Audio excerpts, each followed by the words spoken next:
Louisville's top health official today out with a strong warning for us all. And she says people are ignoring instructions to wear their masks, avoid gatherings, and social distance.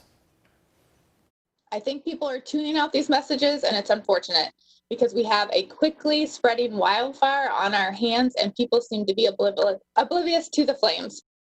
You got it. Dr. Sarah Moyer calling it a wildfire in Jefferson County, saying the city's cases are climbing at an alarming rate, with 6,452 new cases now reported and 244 deaths. Now, while those are Louisville's numbers, our focus team has been taking a look at how the virus has spread across each state. Now, this graph right here shows the increase in new cases reported in the Bluegrass State Daily. Follow that dotted trend line to the right of your screen.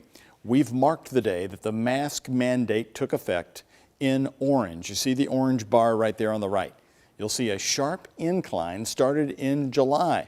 But with fewer reported cases the past few days, officials are hoping that that line will level out and that the spread will eventually stabilize. It is a similar story we discovered in Indiana. In July, the blue bars showing case increases began to rise above our trend line. With the month coming to a close, the cases reached new highs. Now, that orange bar also marks the mask mandate that went into place just yesterday in the state of Indiana.